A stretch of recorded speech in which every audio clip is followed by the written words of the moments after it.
kita berbicara tentang orang Majus, maka saya memperhatikan, mencatat, ada 5 hal yang mungkin perlu kita perhatikan dalam keberadaan mereka.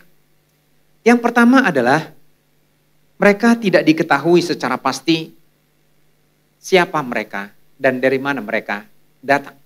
Karena Alkitab hanya mengatakan bahwa mereka datang dari timur. Namun banyak para penafsir mengatakan bahwa mereka berasal dari Persia ataupun Iran sekarang.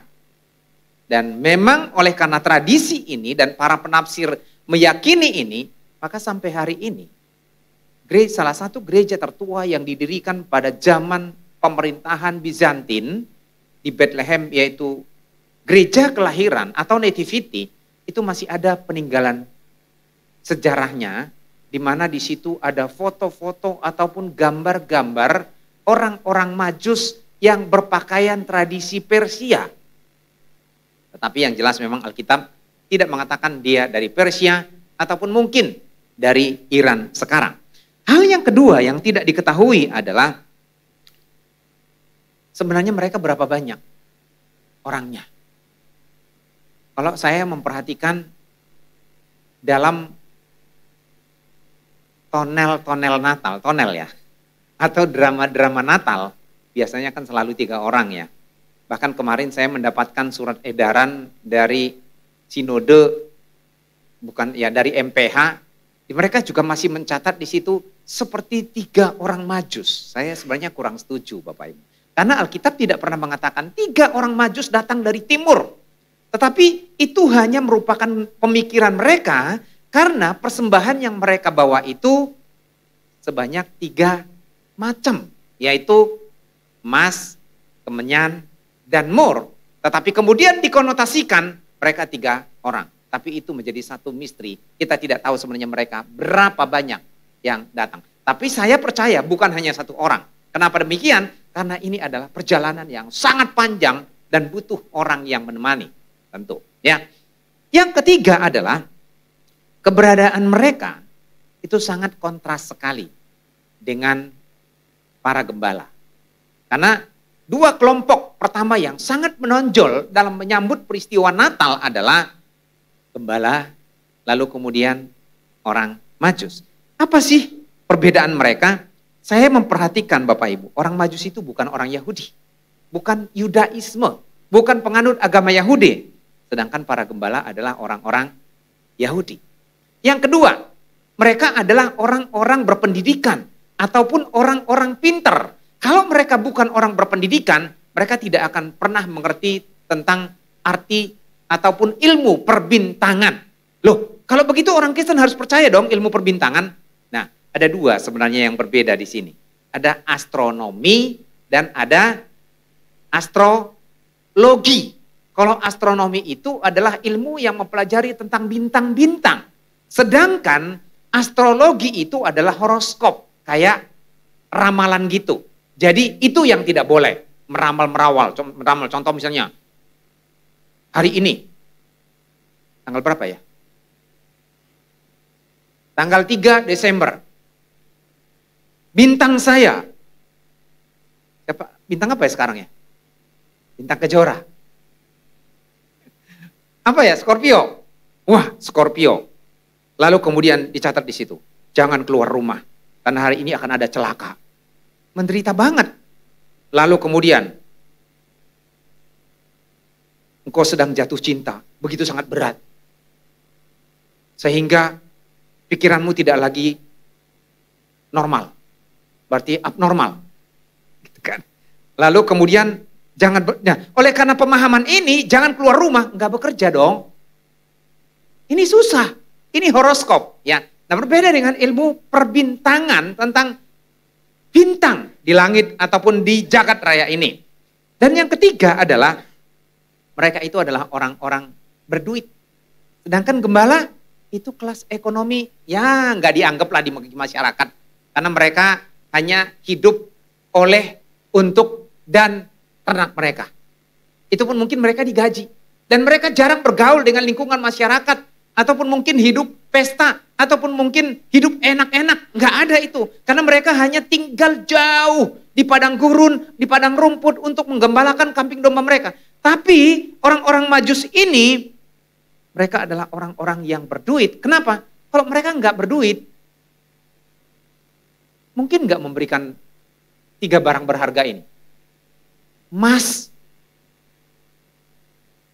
Sepanjang sejarah hidup saya, cuma 3 orang yang pernah memberikan emas kepada saya. Ya saya pernah dapat emas Bapak. Senengnya enggak luar biasa. Yang pertama adalah ketika saya selesai PKL di satu gereja di Tegal. Jadi awalnya mereka itu berantem gara-gara saya datang ke sana. Karena ada perbedaan pendapat. Kemudian saya bilang, ya sudah kalau memang kalian tidak membutuhkan saya akan pergi ke tempat lain. Karena yang lain masih butuh saya. Tapi kemudian ternyata semuanya bisa dilalui dengan baik. Dan di akhir dari perpisahan itu mereka justru yang gebrak meja tadinya. Gara-gara saya datang di situ, itu jadi baik banget ke saya. Bahkan mereka kumpul, mereka memberikan cincin emas kepada saya. Mereka berkata begini, kayak menikah aja. Cincin ini tidak ada ujung dan pangkalnya.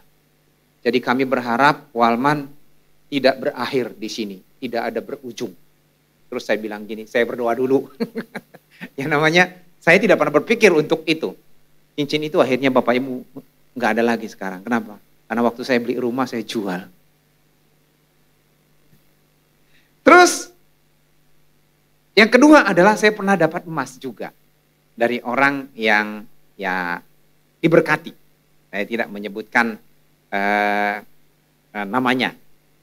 Dan yang ketiga adalah orang tua saya yang pernah memberikan emas kepada saya. Itu selebihnya nggak ada. Karena itu barang berharga, tidak semua orang bisa memberikan emas. Segram berapa sekarang? 1 juta. Apakah orang Majus ini membawa 1 gram, 2 gram, 3 gram? Lalu kemudian tega nggak Bapak Ibu memberikan orang yang dihargai, orang yang dihormati, orang yang dicintai? Ini saya kasih ke kamu perhiasan ya, sebagai tanda mata atau sebagai tanda cinta. Segram. Kalau Cindy dikasih waktu itu sama Andri cuma segram, perasaannya gimana? Ngelamar dengan segram.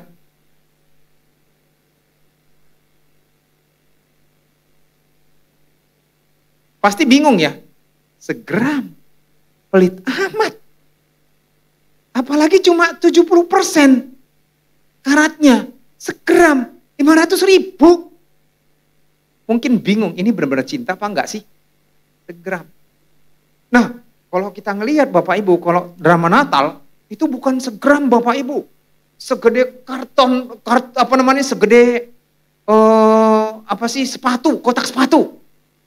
Besar banget ya. Saya berpikir gini Bapak Ibu, ketika semalam saya merenung lagi khotbah ini. Wah, coba yang ikut drama itu berpikir panjang ya. Bisa nggak mereka melakukan itu benar-benar segede gitu, sekotak gitu kepada Tuhan? Atau jangan-jangan kalau pergi ke gereja masih ada yang bohong. Seperti pergi kondangan. Kalau orang pergi kondangan masih banyak loh bawa amplop kosong. Tanya busi mare-mare, ngerasain. Ya, karena baru saja menikahkan. Ada itu. Ya. Nah ini gede banget. Bisa kita bayangkan kalau misalnya segede gitu, cuma 1 gram. Ini nggak serius. Ngece itu. Ngeledek. Ya. Tapi mereka orang kaya. Justru karena mereka punya emas, kemenyan, apalagi kemenyan juga mahal. Karena tidak banyak di muka bumi ini menghasilkan kemenyan. Perak, ya perak lumayan lah. Tapi walaupun perak, segram kalau nggak salah saya pernah beli Bapak Ibu. Zaman batu. Saya zaman batu ya. Memang saya udah ada zaman batu. Zaman batunya Pak Hermanto. Tahu kan? Batu akik gitu. Jadi saya bawa dari Mesir batu-batu gitu. Terus supaya saya pakai, saya pikir saya beli. Kalau emas rasanya mikirlah. Itu kan duitnya dari mana? Saya belilah perak. 4.000 atau 8.000 gitu 1 gram. Ya. Itu pun udah lumayan. Tapi nggak mungkin dong cuma 5 gram. Ini perak. Wah, mereka orang kaya. Nah, saya mau melihat di sini bahwa kaya, miskin, dari golongan manapun, dari orang yang tidak termasuk masuk kelompok ataupun tidak masuk hitungan, ternyata Tuhan menerima mereka. Tuhan memanggil mereka. Tuhan berbicara kepada mereka. Siapapun kita, apapun latar belakang kita, apapun kondisi ekonomi kita, di hadapan Tuhan kita sama. Ya. Nah, yang keempat adalah ternyata mereka ini adalah orang-orang yang peka. Kenapa peka? Karena hanya mendapat petunjuk dari bintang. Ya, hanya mendapat petunjuk dari bintang, tapi itu bisa menggerakkan hati mereka, itu bisa mendorong mereka, itu bisa membuat mereka melangkah sedemikian rupa untuk melakukan apapun yang mereka lakukan, meskipun jarak tempuhnya begitu sangat jauh. Tapi karena mereka punya telinga yang peka dan mata yang tajam, hati yang sensitif, bukan sensitif gampang tersinggung ya. Karena di muka bumi ini sekarang kalau udah sensi kan sedikit-sedikit juga, bahkan banyak juga jemaat itu sensi. Sini nggak ada. Kenapa saya bilang begitu? Ini kesaksian kisah nyata Bapak Ibu. Saya harap tidak ada yang tersinggung juga, tapi tersinggung juga ya udahlah terserah. Jadi pernah ada seseorang berkata begini kepada saya, Pak, kok sekarang khotbahnya beda ya? Saya bilang kenapa beda? Kayaknya Bapak ada yang nahan gitu loh, ada yang dijaga, tidak mau bicara dengan bebas gitu. Terus saya bilang gini, itulah kondisi gembala. Saya bilang, kenapa? Karena tahu masalah jemaat, itu serba salah. Itu khotbah sebenarnya. Tapi ketika kita berbicara itu, kita tahu masalah jemaat, jangan-jangan nanti dipikir kita nyinggung perasaannya. Dia anggap kita, apalagi kita ngerti kondisi masa. Padahal tidak ada pemikiran seperti itu gitu. Terus dia bilang, jangan takut Pak. Kalau memang Tuhan berbicara, itu bagian dari khotbah. Tuhan sudah berkatakan kepada Bapak, sampaikan. Sedikit saya bergeser Bapak Ibu. Oke lah begitu. Satu kali apa yang terjadi? Justru marah ke saya. Karena tersinggung, dipikir saya singgung dari mimbar. Saya nggak tahu sampai sekarang, nggak tahu saya khotbah saya apa. Tapi tersinggung dari mimbar. Jadi apa yang mau disampaikan? Ya, bukan sensi seperti itu yang dimaksud di sini. Tapi adalah peka terhadap tuntunan Tuhan, cara Tuhan, petunjuk yang Tuhan berikan. Sehingga bisa mereka melangkah. Yang kelima, mereka tidak ngerti firman Tuhan. Kenapa saya berkata tidak mengerti firman Tuhan? Justru setelah mereka sampai di Yerusalem, mereka bertanya-tanya dari sana ke sini, lalu Herodes memanggil para imam-imam. Imam-imam itu kemudian berbicara kepada mereka bahwa raja itu dilahirkan seperti nubuat para nabi, yaitu di kota Bethlehem. Jadi kadang-kadang orang yang tidak ngerti firman Tuhan justru lebih peka terhadap suara Tuhan. Kenapa? Karena membuka hatinya, membuka telinganya, membuka matanya, bukan menjadi orang yang dablek, sudah merasa pinter, merasa hebat, merasa rohani, merasa pokoknya udah paling hebat lah. Sehingga tidak lagi peka. Saya sudah ngerti. Ya memang, kalau kita tahu, apalagi udah dari sekolah minggu jadi Kristen, hafal semua. Udah tahu. Jadi ketika misalnya, wah, Pak Walman mau khotbah tentang orang Majus. Oh ya, orang Majus, 3 orang dari timur, bawa emas, kemenyan, dan murah. Cukup, buka handphone. Jadi sudah tidak ada lagi niat. Sudah tidak ada lagi pemikiran ataupun pertanyaan. Kira-kira apa yang mau disampaikan di sini? Kira-kira apa yang akan saya dapatkan di sini? Kira-kira Tuhan akan berbicara apa? Tapi memang kalau kita berorientasi, wah Injil Matius. Sama misalnya kalau kita buka Injil Matius pasal 1 ayat 1 sampai 17. Bicara tentang apa? Silsilah Yesus Kristus. Yesus Kristus lahir dari anak Daud, anak Abraham. Itu udah semua udah hafal. Apa yang mau saya dapatkan dari situ? Nah kalau saya berpikir seperti itu Bapak, saya tidak akan pernah bisa khotbah. Kenapa? Karena garing.